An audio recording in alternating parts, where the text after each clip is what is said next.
அன்பிற்குரியவர்களே, அனைவருக்கும் வணக்கம். தமிழக அரசின் மிக முக்கியமான கல்விக்கான முன்னெடுப்பான நான் முதல்வன் திட்டத்தில் இருந்து கடந்த 19ஆம் தேதி திங்கட்கிழமை அருள் ஆனந்தர் கல்லூரியில் மிகச்சிறப்பான கல்லூரி கனவு உயர்கல்வி வழிகாட்டுதல் நிகழ்ச்சி 2025 நடந்தேறி முடிந்திருக்கிறது.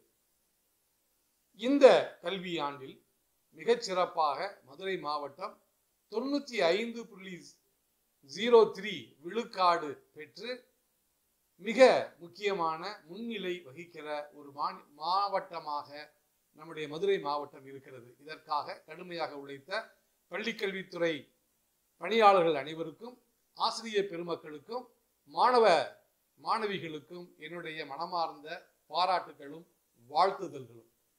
அன்புக்குரிய மாணவிகளே, மாணவர்களே, நீங்கள் 12ஆம் வகுப்பு முடித்திருப்பது ஒரு மிகச்சிறந்த பாராட்டுக்களோடு இன்னும் நீங்கள் அதிகம் படிக்க வேண்டும் என்பதை சொல்லுவதற்கான தருணம்தான் இந்த தருணம்.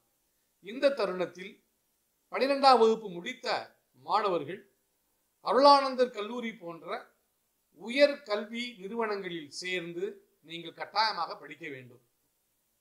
அருளானந்தர் கல்லூரி கடந்த 55 ஆண்டுகளாக மதுரை மாவட்டம் உசிலம்பட்டி தாலுகாவில் கருமாத்தூரில் இருந்து மிகச்சிறப்பான உன்னதமான கல்வி சேவையை செய்து கொண்டிருக்கிறது. இந்த சேவையில் பயன்பெற்ற எத்தனையோ பேர் மதுரை மட்டுமல்ல, தமிழ்நாடு மட்டுமல்ல, உலகெங்கும் பரவி இருக்கிறார்கள். வெற்றி நாயகர்களாக, தமிழகத்தினுடைய பெயர் சொல்பவர்களாக அருளானந்தர் கல்லூரி முன்னாள் மாணவர்கள் இருந்திருக்கிறார்கள். அருளானந்தர் கல்லூரியில் நீங்களும் இணைந்து படித்து முன்னேறி இன்னும் சிறப்பான வெற்றிகளை பெற்றிட அருளானந்தர் கல்லூரி உங்களை அன்போடு வாழ்த்துகிறது, வரவேற்கிறது. அருளானந்தர் கல்லூரியில் நீங்கள் சேர விரும்பினால் கீழ்கண்ட வெப்சைட்டில் உங்களுடைய பதிவுகளை செய்யலாம். வாழ்த்துக்கள், நன்றி. இங்கே வந்திருக்க அனைவருக்கும் என்னோட முதற்கண் வணக்கத்தை தெரிவிச்சுக்கிறேன். கேட்காதாங்க சார்? நம்ம எல்லோரும் நினைக்கிறோம், சும்மா எதுக்கு நம்மளை இங்கே கூட்டி வச்சு எல்லாத்தையும் கூப்பிட்டு வச்சு எல்லாத்தையும் ஸ்கீமை பற்றி எக்ஸ்பிளைன் பண்ணிக்கிட்டு இருக்காங்கன்னு. நான் என்னோட இதில் நடந்தது நான் சொல்கிறேன். நான் 12th முடித்தோடனையும் எல்லாருக்குமே காலேஜ் போகணுன்னா நம்மளுக்கு ஒரு பயம் இருக்கும்ல. அந்த மாதிரி என்னோட காலேஜ் படிக்கும்போது காலேஜ் போய் சேர்றதுக்கு முன்னாடி ரொம்ப பயமாக இருந்துச்சு.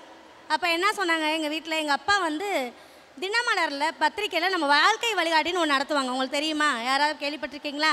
அந்த மாதிரி ஒரு வாழ்க்கை வழிகாட்டி நிகழ்ச்சிக்கு எங்கள் அப்பா கூப்பிட்டு போனாங்க. என் கூட படித்து என்னை விட மார்க் அதிகமான பொண்ணு, மார்க் வாங்கின பொண்ணு, இன்ன வரைக்குமே 12th முடிச்சுட்டு வீட்டில் ரொம்ப கஷ்டப்பட்டுட்டு இருக்காங்க. இது உண்மையிலே நடந்துட்டுருக்கு. அவங்க வீட்டில் ஒரு தினக்கூலி அவரை பிடிச்சி கல்யாணம் முடிச்சு வச்சு இப்போ ரொம்ப கஷ்டப்பட்டுருக்கு. எனக்கு தெரியும் அந்த பொண்ணு நல்லா படிக்கும்னு. ஆனால் நம்மளோட சூழ்நிலை எப்படி மாறுது, எப்படி வேணாலும் மாறலாம் அப்படின்ற ஒரு நிலைமைக்கு தான் கொண்டு போயிட்டுருக்கு. காலேஜ் படித்தனால உங்களுக்கு அறிவு வந்துருச்சா அப்படின்னு கேட்டால் அது கிடையாது. ஆனால் காலேஜில் சேரணும்னு சொல்லி ஒரு ஊக்கம் கொடுத்துருவோம் பார்த்தீங்களா, அங்கே போய் உங்களுக்குன்னு ஒரு நம்ம எது மூலமாக நம்மளோட திறமையை வளர்த்துக்கலாம் அப்படின்ற ஒரு ஆப்பர்ச்சுனிட்டி உங்களுக்கு கிடைக்கும். இங்கே உட்காந்துருக்க எல்லாத்துக்குமே இங்கே உட்கார்றதுக்கு உங்களுக்கு ஆப்பர்ச்சுனிட்டி கிடைச்சிருச்சா? கிடையாது. ஒரு 10 பேர்த்தில் 4 பேரை செலக்ட் பண்ணி கூப்பிட்டு வந்திருப்பாங்களா அவங்க ஸ்கூல் ஸ்டூடெண்ட் தானே வந்திருக்கீங்க. அப்படி இருக்கும்போது இந்த மாதிரி ஒரு ஆப்பர்ச்சுனிட்டி எல்லாருக்கும் கிடைக்காது. அன்னைக்கு நம்ம சின்ன பிள்ளைகள் எல்லாத்தையும் என்ன சொல்லுவோம், எடுத்தோனையும் என்ன படித்து என்ன ஆக போகிறீங்கன்னா டாக்டர், இன்ஜினியர், வேறு எதுவுமே நம்மளுக்கு சொல்ல தெரியாது. ஆனால் நம்மளுக்கு ஒரு 12th முடிக்கும் போது நம்மளை கேட்டோன்னா அப்போ தான் நம்ம கரெக்டான டெசிஷன் நம்ம சொல்லுவோம், நம்ம என்னவாக போகிறோம்னு சொல்லிட்டு. நம்ம அந்த மாதிரி சொல்லும் போது தான் அது நிஜமாக நடக்கும். நான் அந்த வாழ்க்கை வழிகாட்டி நிகழ்ச்சிக்கு போயிட்டு நான் எங்கள் அப்பாட்ட சொன்னது ஒரே வார்த்தை தான், 22 வயசில் நான் கவர்மெண்ட் வேலையை வாங்கிடுவேன். அது வரைக்கும் சின்ன பிள்ளைகளை கேட்டது நான் சத்யா டாக்டர், இதை தவிர எதுவும் சொல்ல தெரியாது. ஆனால் டாக்டருக்குரிய என்ன படிக்கணும்னு கேட்டால் தெரியாது. ஆனால் சின்ன பிள்ளைகள் என்ன சொல்லிடுவோம், எல்லாரும் சொல்கிறாங்க டாக்டர், பொண்ணாக இருந்தால் டாக்டர், பையனாக இருந்தால் இன்ஜினியர். இது ஒரு காமனாக எல்லாம் சொல்லிகிட்டு இருக்கோம். ஆனால் நம்மளுக்குன்னு ஒரு காலேஜ் போகும்போது நம்மளுக்கு என்ன திறமை இருக்குது, எதில் போனால் நம்ம வாழ்க்கை நல்லாயிருக்கும், எல்லாரும் நம்ம கூட படிக்கிற பசங்க எல்லாருமே நல்ல மார்க் எடுத்த பசங்க எல்லாருமே என்ன சொல்லுவாங்கன்னா, நான் இதாக போகிறேன் அதாக போகிறேன் அப்படின்வாங்க. அப்படி உங்களுக்கெல்லாம் ஒரு கனவு இருக்கும்ல, அந்த கனவை நிறைவேற்றுறதுக்காக தான் இந்த கல்லூரி கனவுன்ற ஒரு ஸ்கீமையே நாங்கள் நடத்துகிறோம். இந்த ஸ்கீமில் நீங்கள் வந்து எல்லோரும் நினைப்பீங்க, எல்லோரும் உங்களோட ஸ்கீமை பற்றி என்னென்னலாம் சொல்கிறாங்க, உங்களுக்கு போரும் அடிக்கலாம், எல்லாருக்குமே போர் அடிக்கும். நான் இல்லைன்னே சொல்லலை, எல்லாரோட ஸ்கீமை பற்றி பேசினா இதை எதுக்கு எனக்கு இப்போ சொல்கிறீங்க அப்படின்னு. ஆனால் ஒரு கட்டத்தில் இதெல்லாம் நினைக்கும் போது உங்களுக்கு தோணும், இப்படி ஒரு ஆப்பர்ச்சுனிட்டி எனக்கு கிடச்சிச்சு, இதில் யாரோ ஒருத்தவங்க ஒன்று சொல்லியிருப்பாங்க, அதை வச்சு நம்ம முன்னேறணும்னு ஏதோ வழியில் தோணும். அப்படி யாராவது ஒரு மனசில் ஒரு எண்ணம் இருந்தால் கூட அது சந்தோஷம்தான். இப்போ என்னென்னா, நாங்கள் எல்லாரும் நான் எந்த டிபார்ட்மெண்ட்லேருந்து வரேன்னு சொன்னால் பிற்படுத்தப்பட்ட நலத்துறையிலேருந்து வரேன். இந்த டிபார்ட்மெண்ட்டில் என்னென்னலாம் பண்ணிக்கிட்டு இருக்கோம் அப்படின்னு சொல்லி சொன்னால், நான் மொத்தமாக எல்லா ஸ்கீமையும் சொல்லி உங்களை போர் அடிக்கவும் விரும்பலை, நீங்கள் எல்லாரும் அதை கேட்குற மனநிலையும் இருக்க மாட்டீங்க. உங்களை கேட்டால் காலேஜுக்கு போனீங்கன்னா உங்கள் அப்பா அம்மாவுக்கு ரொம்ப கஷ்டமாக இருக்கும் இல்லையா? எதுக்கு? ஹாஸ்டலில் சேர்க்குறதுக்கு.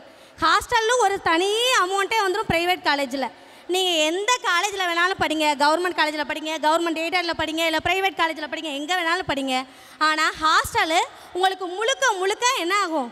ஒரு ஃப்ரீயான ஹாஸ்டல் இருக்கும். எப்பயுமே ஸ்கூல் ஃபீஸு காலேஜ் ஃபீஸெல்லாம் விட ஹாஸ்டல் ஃபீஸ் அதிகமாக இருக்கும். அந்த ஹாஸ்டலை நம்ம தங்குற வசதியை இந்த கவர்மெண்ட் ரொம்ப இலவசமாக செஞ்சு கொடுக்குறாங்க. அதுதான் எங்கள் டிபார்ட்மெண்ட் பண்ணிக்கிட்டு இருக்கு.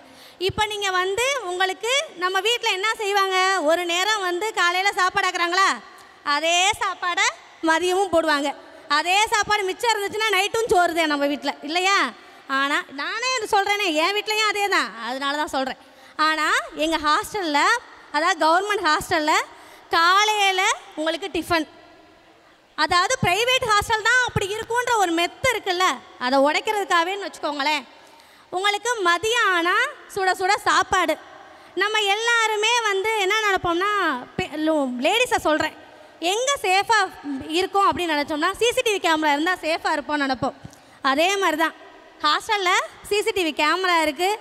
ஸோ உங்களுக்கு எப்பயுமே சொல்லி கொடுக்குறதுக்கு ஒரு டிகிரி முடித்த ஒரு வாத்தியார் உங்களுக்கு கூடயே இருந்தால் எப்படி இருக்கும், அந்த மாதிரி ஒரு வாத்தியாரும் கூடயே இருப்பாங்கன்னு வச்சுக்கோங்களேன். இந்த எல்லா ஃபெசிலிட்டியும் இருக்குது. இந்த ஃபெசிலிட்டியில் ஸ்டூடெண்ட்ஸ் எவ்வளோ இருக்காங்கன்னா ரொம்ப கம்மி தான். மொத்தம் மதுரையில் 13 ஹாஸ்டல் இருக்குது, காலேஜ் ஹாஸ்டல். சரிங்களா? இதில் இந்த ஊரில் படிக்கிற பசங்க மட்டும் தான் படிக்கணும் அப்படிலாம் கிடையாது. வெளியூர்லேருந்து வந்து படிக்கிறாங்கள்ல, அவங்க எல்லாரும் வந்து படிக்கலாம். உங்கள் எல்லாத்துக்குமே வந்து இந்த ஹாஸ்டலில் எல்லாமே ஃப்ரீ. அதாவது தங்குற இடம் ஃப்ரீ, உங்களுக்குன்னு யூஸ் பண்ணிக்கிற திங்ஸ் ஃப்ரீ, உங்களுக்கு அது எல்லாமே கவர்மெண்ட் ப்ரொவைட் பண்ணிக்கிட்டு இருக்காங்க. எதுக்கானா பசங்க எங்கேயும் போய் அலைஞ்சு வந்து படிக்காமல் விட்டுறக்கூடாது, அதனால அவங்க மேலே படிக்க தொடராமல் இருக்கக்கூடாது அப்படின்றதுக்காக. அதனால் வாய்ப்புகளை நல்லா யூஸ் பண்ணிக்கோங்க. யூஸ் பண்ண வரைக்கும் இதுக்கடுத்து எப்படி போகலாம் அப்படின்றத நீங்கள் தான் முடிவு பண்ணணும். உங்களோட வாழ்க்கையை நீங்கள் மட்டும்தான் தீர்மானிக்கணும். நன்றி.